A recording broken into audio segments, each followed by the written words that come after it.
Hello বন্ধুরা, সবাই কেমন আছো? আশা করি সবাই ভালো আছো, আমিও ভালো আছি। সৌনক বিশ্বাস তোজো চ্যানেলে সব বন্ধুদেরকে স্বাগত জানাই। এই দেখো, আমি যাচ্ছি বাগানে, আমাদের গাছে আম পাড়া হচ্ছে। আম পাড়া দেখতে যাচ্ছি।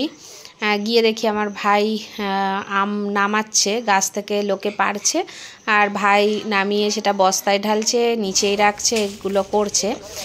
এগুলোকে বলে টুনি। আমিও জানতাম না, আমি শুনলাম ওদের থেকেই। তাই ভাই দেখো নিচে ঢালছে আম নিয়ে, আর গাছেতে 3 জন উঠেছে আম পাড়ছে, আর পুকুরে একজন আছে, ও হচ্ছে পুকুরে যে আমগুলো পড়ছে সেইগুলো কুড়াচ্ছে।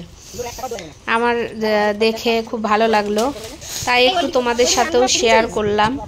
দেখো, এই আম গাছটায় আম হয়, কিন্তু এবারে বেশি আম হয়েছে। আমফানের ঝড়ের সময় এই আম গাছটা মানে গোড়াটা উপড়ে গেছে, হাফ উপড়েছে আর হাফ হচ্ছে মাটির সাথে লেগে আছে, একটা কাঁঠাল গাছের ওপরে পড়ে আছে।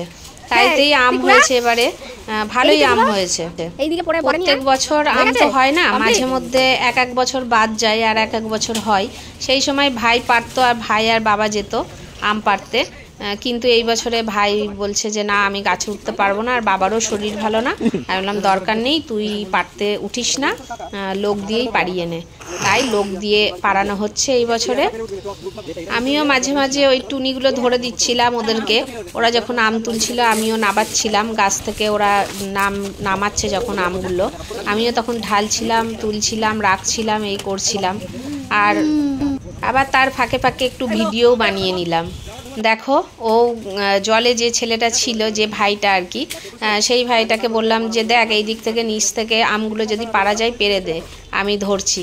যে দেখো, ও আমগুলো পারছে, আর আমি আবার ক্যামেরা করতে করতেই আমগুলো রাখছিলাম, কারণ ও জলে আছে আর ডাঙায় তো কেউ নেই। আমগুলো বইছে, ভাই তুলছে। বললাম ঠিক আছে, দাঁড়া, আমি সব ইয়ে করে দিচ্ছি। আর জলের আমগুলো বললাম যে আলাদা রাখ, না হলে ওগুলো খারাপ হয়ে যেতে পারে। ওরাই বললো যে জলের আমগুলো আলাদা রাখতে, না হলে খারাপ হয়ে যাবে। এই দেখো, আবার সেই টুনি নাবিয়ে নিয়ে আসছে। আবার আমি বললাম যে তাহলে ভাই তুই ধর, এগুলো ভারী তো, অনেকটা আম আছে, তুই তাহলে ধরে নামা। তাই ও আবার নামাচ্ছে, ঢালছে। আমি আবার জলে যে ভাইটা ছিল সেই ভাইটাকে বললাম যে ভাই, জলেতে তো অনেক গাছ পাকা আমগুলো পড়ছে, তুই ভালো করে খোঁজ, দেখ পাবি। দিয়ে ওরা আবার খুঁজছে। আমি আবার বাড়িতে এসেছিলাম, বাড়ি থেকে আবার একটা বস্তা নিয়ে গেলাম, বস্তায় করে করে আম বয়ে দিচ্ছিল। ওরাই আম বয়ে বয়ে দিয়েছে, আর ভাই ভরেছে। আমি বাড়ি যাচ্ছিলাম, বাড়িতে গিয়ে আবার জায়গা করে দিলাম যে কোথায় রাখতে হবে আমগুলো, তা সেই জায়গাটায় এনে এনে আমগুলো ঢালছিল। ওই যে দেখো, আমগুলো ঢেলে রেখে গেছে, আর এক দাদা আমগুলো সব ঢেলে রেখে গেছে। গাছ পাকাও আছে, আবার কাঁচাও আছে, ওগুলো পরে সব কার্বাইটে দেওয়া হয়েছে। ওই যে দাদা আসছে, এসে ঢালছে আমগুলো এক জায়গাতে। দেখো কত আম হয়েছে, একটা গাছের আম, এটা পুরোটাই হচ্ছে একটা গাছের আম, বোম্বাই আম। তোজো তো কোনোদিনও দেখেনি, এই ফার্স্ট টাইম দেখছে এত আম। তোজোকে ডাকলাম, তোজো ঘুমোচ্ছিল, তোজোকে ঘুম থেকে ডাকলাম, ডেকে দেখালাম যে তোজো দেখ, দাদুর গাছের আম, খাবি তো? তোজো বলছে হ্যাঁ, আমি তো সব খাবো। কি খুশি ও আম দেখে, ঘুম চলে গেছে আম দেখে, কি খুশি দেখো, চলে যাচ্ছে আমের উপর, পারলে উঠে পড়ে। এই বছরে তোজো প্রচুর আম খেয়েছে, দাদুর গাছের আম বলে কথা, বোম্বাই আম, খুব মিষ্টি আমগুলো।